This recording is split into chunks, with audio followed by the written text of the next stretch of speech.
Ryan Carter was 27 years old, living in Columbus, Ohio, working full-time as a warehouse associate for a regional logistics company that supplies retail stores across the Midwest. After federal and state taxes, his take-home pay was about $2,850 a month. On paper, that sounded decent for someone his age living in the United States, but Ryan's reality looked very different. His one-bedroom apartment cost $1,050 a month. His used Ford Fusion came with a $310 car payment and $140 monthly car insurance, typical costs for many American drivers in their 20s. Add $260 for groceries, $120 for utilities and internet, $90 for his phone plan, and roughly $180 a month on gas just to commute to work. By the time his bills were paid, most of his paycheck had already disappeared. Ryan wasn't reckless with money. He didn't take luxury vacations or buy expensive designer clothes, but like millions of Americans, he lived paycheck to paycheck. If his car needed repairs or his grocery bill jumped because of inflation, he felt it immediately. By the end of most months, Ryan's checking account usually had less than $100 left. Sometimes it dropped below $40 before the next paycheck arrived. That constant pressure created a quiet kind of stress that many Americans know well, the feeling that you're working full-time but never getting ahead. The moment Ryan realized how fragile his finances were happened one rainy Tuesday evening in March. Driving home from his warehouse shift, his car started making a loud grinding sound. The next morning, a mechanic at a small auto shop in Columbus told him the brake system needed repairs. The bill would be $640. Ryan stared at the estimate in silence. He didn't have $640. His emergency fund was basically non-existent. Like many Americans in similar situations, he had to use his credit card just to cover the repair. That night, sitting at his small kitchen table, Ryan opened his banking app and finally looked at his finances honestly.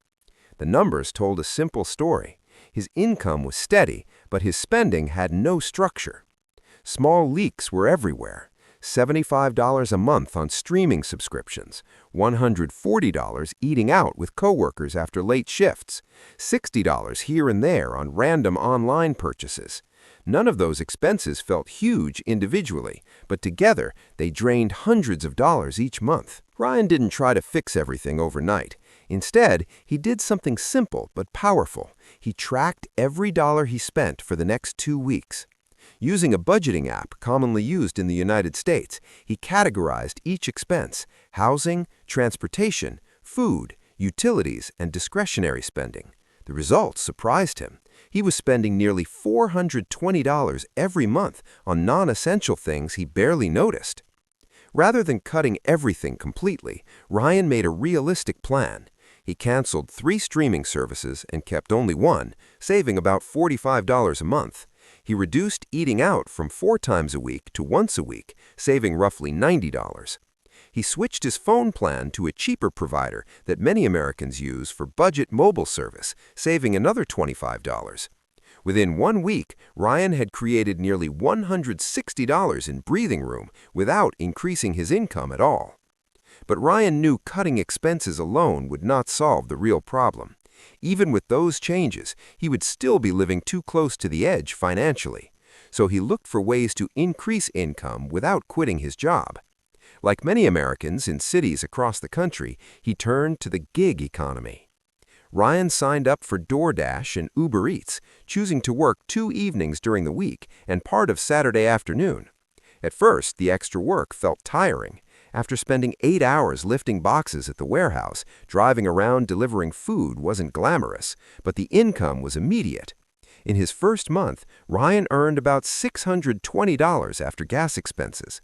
Combined with the $160 he had saved from cutting unnecessary spending, he suddenly had nearly $780 more each month than before. Instead of letting that extra money disappear into everyday spending, Ryan gave it a clear job. His first goal was simple: build a small emergency fund. Financial advisors in the United States often recommend starting with at least $1,000 to protect against unexpected expenses. For the next 6 weeks, Ryan put every extra dollar into a separate, high-yield savings account that offered around 4% interest, something many online banks in America now provide. By early summer, Ryan had saved $1,200. For the first time in his adult life, a surprise expense would not immediately turn into debt. That small safety net changed how he viewed money. Instead of feeling constantly behind, he felt a small sense of control. But Ryan didn't stop there. His next focus was something that almost every American adult knows: his credit score. Because he had occasionally carried credit card balances in the past, his credit score hovered around 640, fair but not great. By paying his balance in full each month and keeping his credit utilization low, he slowly improved it. Within 6 months, his score had climbed above 700, which made him eligible for better financial opportunities. Around that same time, Ryan also took advantage of something many American workers overlook: his employer's retirement plan. His logistics company offered a 401k with a small employer match. Ryan started contributing just 4% of his paycheck, enough to capture the employer match. It wasn't a huge investment, but it meant he was finally building long-term financial security while still covering his current needs. From the outside, Ryan's life looked almost the same. He still worked the same warehouse job in Ohio, he still drove the same used sedan, and lived in the same apartment, but financially, everything had changed. He was no longer living paycheck to paycheck. His emergency fund continued growing each month, his credit score improved, and for the first time, a small portion of his income was building wealth for the future. Ryan's transformation didn't come from a secret investment strategy or a viral business idea. It came from 3 simple changes that millions of Americans can apply. First, he became aware of where his money was going. Second, he increased his income through realistic side work instead of hoping expenses alone would solve the problem. And third, he gave every extra dollar a purpose. Today, Ryan still works his regular 9-to-5 job, but the stress that once followed every paycheck is gone. His savings account continues to grow, his retirement contributions happen automatically, and unexpected expenses no longer push him into debt. His story may not be dramatic or sensational, but that's exactly why it matters. For millions of Americans trying to escape the paycheck-to-paycheck cycle, Ryan's experience proves something important. Financial stability rarely comes from a single big change. It comes from small, consistent decisions repeated month after month.